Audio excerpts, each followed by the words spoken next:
This is a small-sided game concentrating on width and depth in attack to stretch the defending team.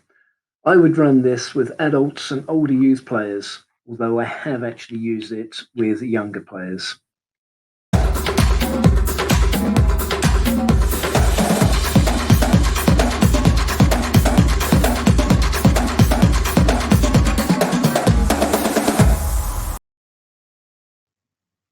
Thank you for viewing this video. I do hope you enjoy it and find it beneficial. If you do, don't forget to hit the like button and share it with your colleagues. Then subscribe so you don't miss any new videos that I bring out. And above all, enjoy football. Let's get going. Principles of attack are to stretch the opposition and disturb the defenders. And this is achieved by playing with width and depth. So this is going to be a technical practice within a small-sided game, so it's going to be competitive and test your players. I will cover the initial setup and then the progressions, the number of players that are involved, including what happens when you get odd numbers, the various coaching points that should be made along the way, and then a variation to bring a different dimension and keep the session fresh, to stay to the very end. Ideally, this is a session for 8 players, playing 4v4. I have played 5v5, sometimes used the extra players as goalkeepers. You can have the extra player as a goalkeeper, and you'll see how this can fit in later as we progress through this video. Personally, I would play, say for example, 5v4 in this session. Some coaches actually like the idea of the extra player floating and wearing a different bib so that they play for the team in possession.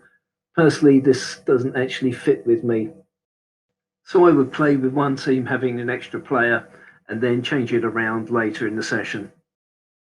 If you have an extra couple of players, then perhaps you can play with them along the sidelines, and they can be used, but they have to pass back to the team in possession.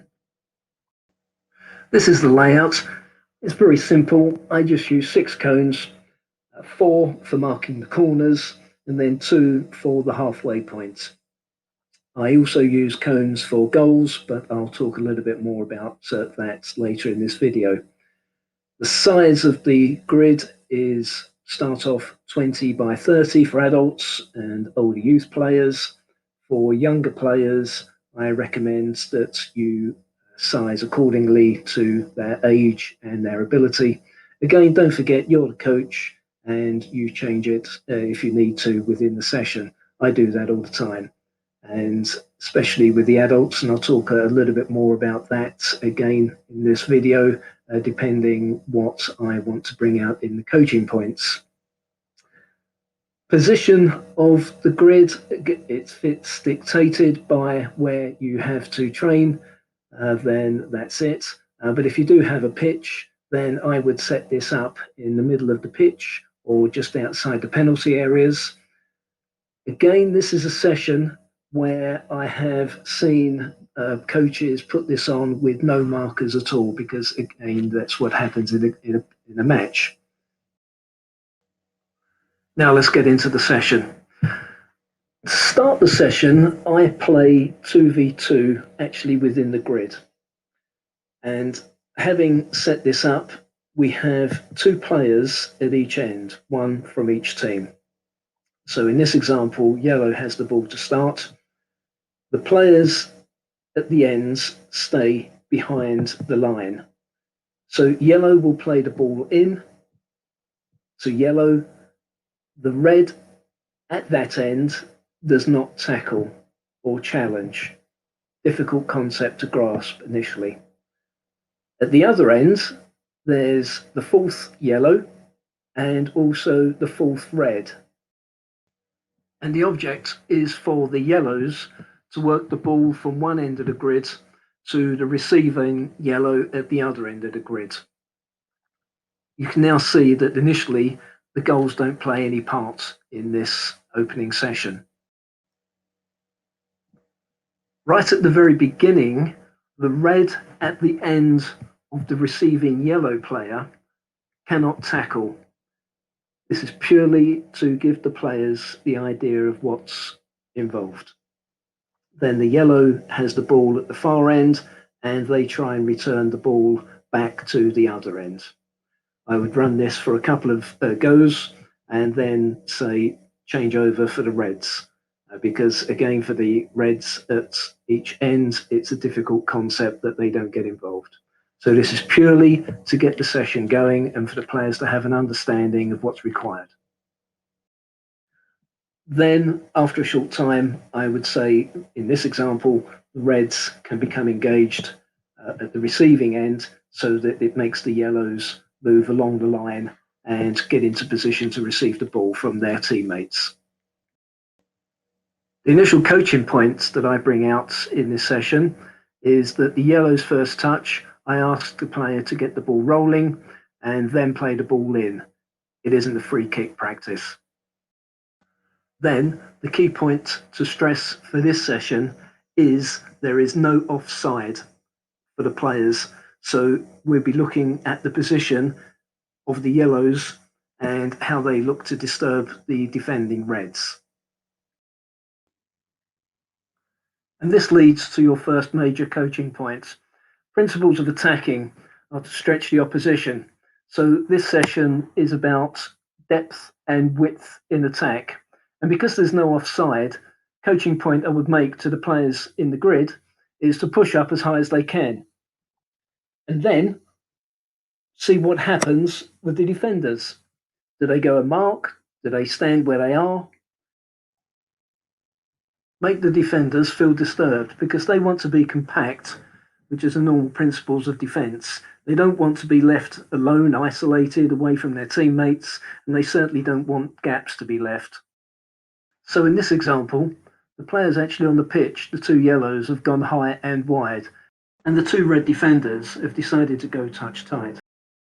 And then the yellow on the ball spots the gap and plays directly into the yellow standing on the end zone. This is the equivalent to playing into a forward's feet in a game. And you need to be mindful of the dimensions of your grid so that players can actually have the ability to play that pass.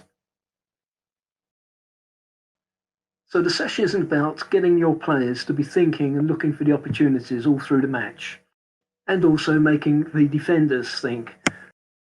In this example, the two yellows have gone high and wide, but the two red defenders have been caught out with the ball through the middle. So they have decided to plug the gap. The player on the ball then spots this, gives them the opportunity to either pass out to the wide yellow or switch out to the other side to the wide yellow, both of them in space. The players on the field are free to use the server if they want, and then you can have a small game, but don't run this for too long, because we move on to the next progression very quickly, and this is what the players will want.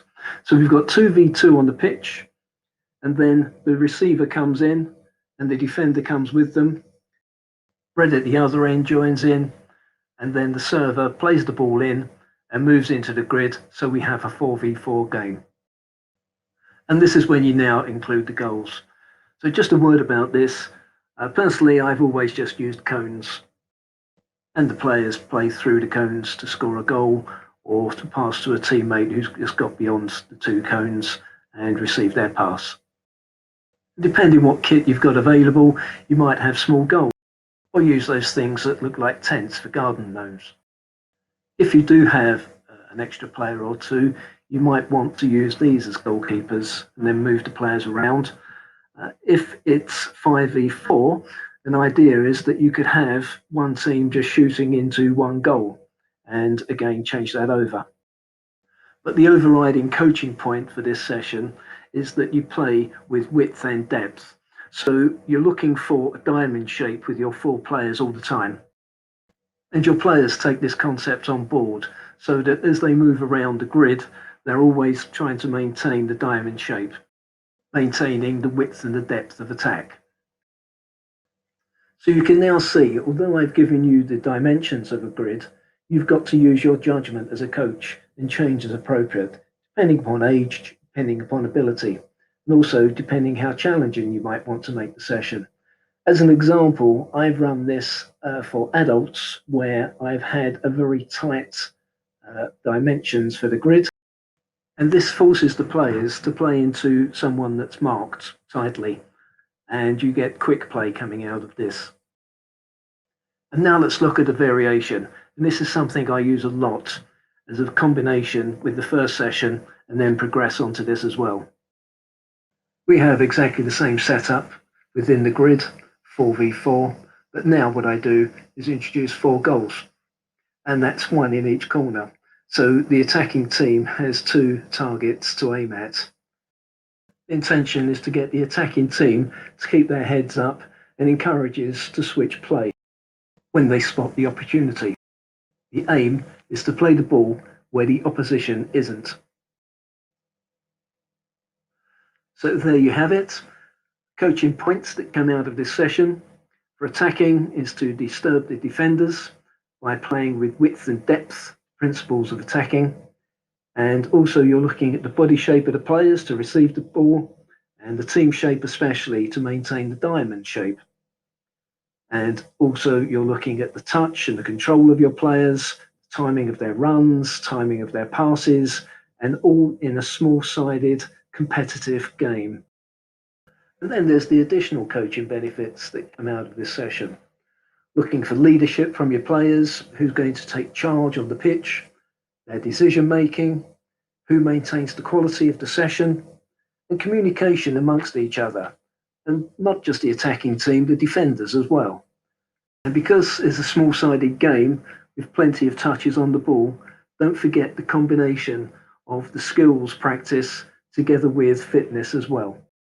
Because believe me, your players should be working really hard in this session. An idea is to have additional footballs around the grid, that the momentum is maintained. That's it for this video. Thank you very much indeed for looking. I do hope that you've got something out of it for you and also for your team. If you have, then please hit the like button and share with your colleagues. And don't forget to subscribe for when I bring out new videos in the future. And above all, enjoy your football. Take care.